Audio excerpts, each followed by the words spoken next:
Mary Sue. It's one of the most universally hated trope in the fanfiction community and the writing community in general.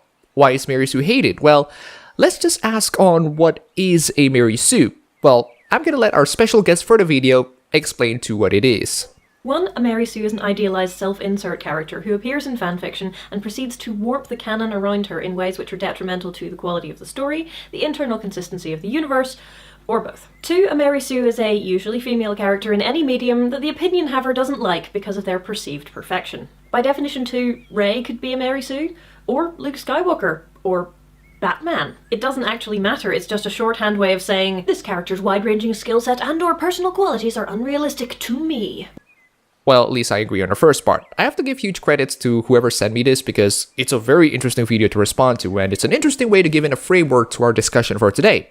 As for the second part, no. I can still relate to Batman even if Batman has range of skills that I don't have that are surely unrealistic. Batman's The Animated Series did a fantastic job on making Bruce Wayne relatable. What makes Batman relatable is that Batman and the viewers need to have the same issues and the desires on fixing it. For example, Bruce Wayne has the desire to fix Gotham City out of its crime and corruption by putting in the Batman mantle because of the death of his parents. We can relate to that. His motivations on fixing Gotham City is what makes him human and relatable. His skill sets, certainly not. And one of the many horrible traits of what makes Mary Sue is that they are incredibly unrelatable. You can not only have motivations to make your character, but you also need to have challenges, obstacles that block those characters from getting to their motivations. Mary Sue characters almost always, all the time, don't have these obstacles. They can jump and hop in over easily. James Bond has the desire to finish the mission with skill sets that we cannot relate to, obviously, but what makes James Bond interesting are, of course, the villains, the people who put in the obstacles for him to get to that goal. If you don't have obstacles, we wouldn't have action, and James Bond without the action, or at least the intensity, is certainly pretty boring. Might as well not make a story off of it. But our special guest for today argues on a different perspective of a Mary Sue. Instead of arguing that Mary Sues are terrible and a bane of all fiction works, she argues that Mary Sue is empowering. Let's continue. We're mostly not going to be tackling that kind of Mary Sue today because at its worst, it's a completely meaningless phrase. Any original character could feel unrealistic to any person, and that's just too vague a definition for me. I think what people are concerned about the Mary Sue is less about how unrealistic they are and more about how unchallenging they are. Unchallenging characters create unrelatable, boring stories that don't engage the readers with things that will make them bite their nails on what's gonna happen next. Mary Sues are despised because readers hate boring stories. They hate stories that don't engage them. Thankfully, she gives a really damn good example on why Mary Sue is absolutely hated. Trekkie's Tale by Paula Smith was published in 1973 in the fanzine Menagerie. Gee golly gosh glorioski, thought Mary Sue as she stepped onto the bridge of the Enterprise. Here I am, the youngest lieutenant in the fleet, only 15 and a half years old. Captain Kirk came up to her. Oh, Lieutenant, I love you madly. Will you come to bed with me? Captain, I'm not that kind of girl. You're right, and I respect you for it. Here, take over the ship for a minute while I go get some coffee for us. Mr. Spock came onto the bridge. What are you doing in the command seat, Lieutenant? The captain told me so. Flawlessly logical. I admire your mind. That story is a parody fanfiction that was meant to satirize most female Star Trek Lieutenant fanfics, which I've read a couple, and yes, these stories have these traits in some ways. However, the most that I've read, instead of suffering from the Mary Sue problem, they suffer from another problem that is about as equally troubling. For example, there's a story in fanfiction.net, by the way, that's not the actual title, on Star Trek Into Darkness between a pairing romance of a half-Vulcan Enterprise crew who is a female, and she was supposed to be paired with Khan. Oops, spoilers. My issue with that story is that during a conversation with Bones, the writer tells the fact that half Vulcan is able to converse in sarcasm and understand human language and understand jokes. What would be a more effective method is to actually show it, either through dialogues or character actions and interactions. And that's just a rough sketch, not the best that I can do, I'm doing this just to illustrate an example. This happens a lot throughout the story of these sorts of examples, and I wish that writers show character traits and weave them into the narrative instead of just outright telling them. That and stop following the movie plot 100%. Like, the plot of Star Trek Into Darkness does not give a lot of room for romance development, especially with Khan. Now back to the parody itself, the parody of how a 15-year-old female Vulcan Enterprise crew member can somehow helm the entire freaking Enterprise because Captain Kirk said so is supposed to highlight how freaking unchallenging and unrelatable Mary Sues are. Spock going, "Oh, I see, very logical," is also a mark of how unrelatable these characters can get. Where's the challenge? If a 15-year-old Vulcan can come to Captain Kirk and say, "Can I please helm the ship?" Even if she's a fallen angel whose beauties are rival to that of a dragon, Kirk would still go, "Are you kidding me? Go back to your deck, or you'll be beamed to the nearest asteroid." He still has some degree of respect and care for the Enterprise to make sure that no 15-year-olds, no matter how attractive they are or how skilled they are, just helm the Enterprise for no reason. These OCs, the original characters, need to learn to work their hard ass off to earn Kirk's respect. But unfortunately, fanfiction writers don't want to have these because it's going to take effort, and effort is hard. Mary Sue is a power fantasy. Highly skilled, universally desired, brave, heroic, and selfless. Yes, it is. Mary Sue is one of the most empowering tropes, and I'm not gonna lie, writing self-insert original characters in your universe that is supposed to represent you can make you feel good about yourself for experiencing the universe as you know it. But that empowerment comes with a price, and that price is everybody hates you because you're writing a story that only you can relate to it. The reason why Mary Sues are universally hated in the world of fanfiction and writing in general is because of how unrelatable the character is. It seems like the main character already has the best skills and the best girls and the best looks. It seems like their journey has already been finished, and we don't really actually see on their journey and how to get all of those things. They can always get through all the troubles just fine without any sorts of everlasting consequences. Again, characters need to have motivation, desires, goals, and they need to have obstacles that prevent them from going into it to make them at least 1 inch relatable. We're all used to male power fantasies in media. Men who are strong, brave, heroic, suave, debonair, and ruthless. Or actually kind of nerdy and inept at things, but it turns out their one thing they're good at is going to save the world. Power fantasy. You know, I'm starting to get really confused on why people are using that term more and more. What is a power fantasy? Well, it's supposed to be a fantasy of being a powerful character. You want to feel like James Bond or Superman. Yes, you want to feel like them in your universe. Let's just say that you're gonna get those power fantasies, but at the cost of you being put in their universe. Would you take that? I don't think so, because both Superman and James Bond have went through hundreds of obstacles. Some are deadlier than others, even for them, especially for you.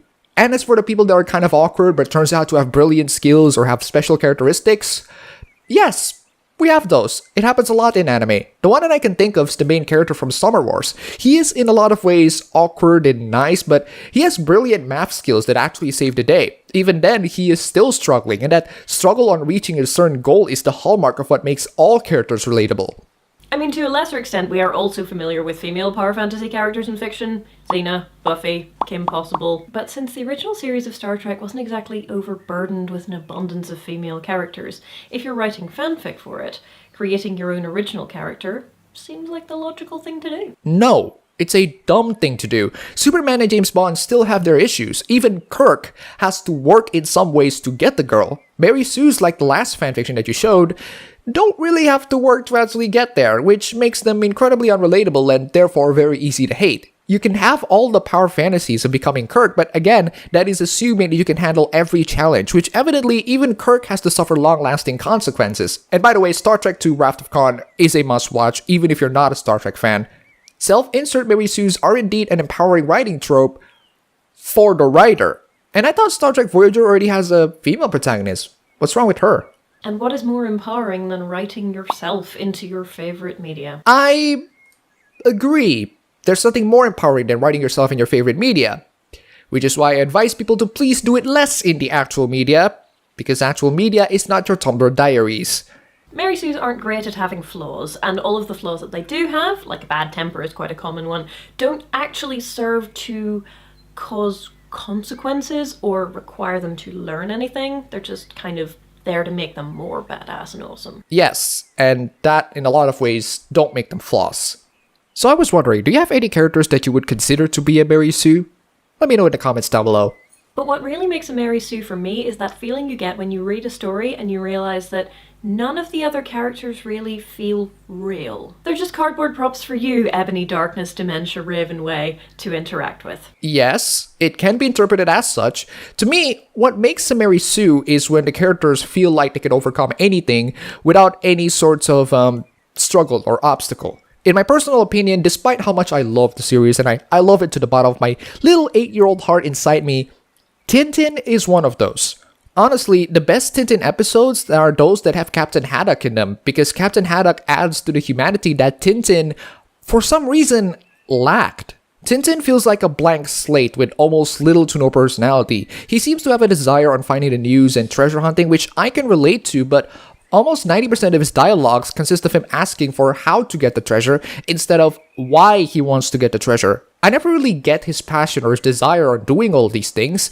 Not a lot of people asked him, to be honest. I want to understand his passion. I want to see an emotional side of him, the one that drives him to get into whatever goals he seeks. It's almost the same problem that I have with the newer Tomb Raider games, in that Lara Croft barely has any personality, and that her desires of treasure hunting and survival become unrelatable, which was thankfully done a lot better in Rise, because Lara cries a lot less. The motivation is actually understandable, but the game's universe still tries so hard to kill her, to the point where I say, yeah, game, tone it down, okay? It's almost like you're trying to torture her or something.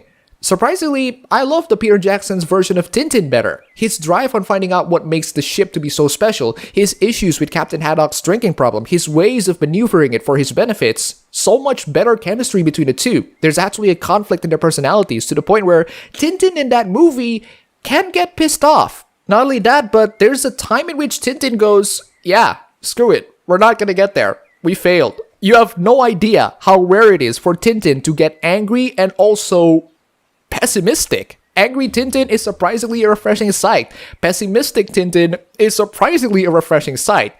But then again, that's because Captain Haddock is in it, and he's being an alcoholic idiot, and an all-around lovable guy. Hey, any chemistry is better than none, frankly. Like I said in my other video, one of my favorite episodes is Tintin in Tibet, where the almost perfect Tintin actually feels emotions and struggle and hardship and pain. That's where his humanity is more and more apparent. His struggles and desires of risking his own life, doing something idiotic just for the sake of saving his friend. That is something very admirable for Tintin. More admirable than a lot of his adventures, to be honest. And this brings me to why our special guest for today considers Mary Sue to be a good trope, and why she will defend it to the death. To improve the quality of your writing, you need to do a lot of writing. And to do a lot of writing, you have to be invested in the stories that you're telling, and that is the reason that I like Mary Sue. A character that you're really excited to write about in a universe that you really love is the gateway drug to fanfic writing. And fanfic itself is a gateway drug to a lot more reading and writing generally, which is an excellent way not to be that person on Facebook who can't make themselves understood because of their weird use of numbers instead of letters and their somewhat ballistic approach to punctuation. Sure, it's possible to just get stuck on writing Mary Sues forever in universes where everything warps around your protagonist and nothing else really seems real, but for the most part, if you get past a certain stage, then you can just write awesome female characters in a world of similarly awesome characters. I agree. Yeah, I agree. Do you know why? Because everybody starts off producing garbage, including those that produce masterpieces. Remember the Sturgeon's Law? 90% of everything are going to be garbage. It's no surprise that the market these days are going to be filled with 90% garbage. You're not going to watch every movie releasing this year ever, right? You're only going to watch those that are well received. Well, you're only watching the 10%. You don't get to feel the 90% because you're a sensible consumer who wants to enjoy good stuff and not the garbage ones. Sturgeon's Law applies to everything and everyone because it turns out that becoming a professional anything on the industry requires you to be garbage at start. You will write garbage. You will produce garbage. You will have to produce garbage. You will never start producing masterpieces day one. Only the luckiest, most talented people can get to this position, and high chances are that it's not you. This YouTube channel, before it has 23,000 subs, only has 500 subs, and it produced garbage content. Don't believe me? Feel free to look out for yourself. It takes a while before it eventually grows into now a slightly less garbage content. Everybody starts off as an amateur. It's okay for you to produce garbage at the start. Not everybody can be perfect at the start. The more and more you make these things, the more and more people will read people's stuff and give in their criticisms. By the time they do, you will go, oh, so this is how you do it right. So this is how you're supposed to do it. There's a lot of room to learn to become better. Writing Mary Sue's at the start of your amateur writing career is absolutely fine. It's a gateway for you to improve and not make the same mistake again. Take Stephen King's advice. Read a lot and write a lot. Do people write Mary Sue's when they start off writing? Yes, absolutely. Not all, but some people tend to do so. Do I encourage writing Mary Sue's in the future? No. It should be avoided at all costs. Is it okay for you to write self-insert original characters with Mary Sue traits that clearly shows that you are jerking off with characters to your favorite franchise? Yes. On Tumblr and fanfiction.net, not on actual professional media.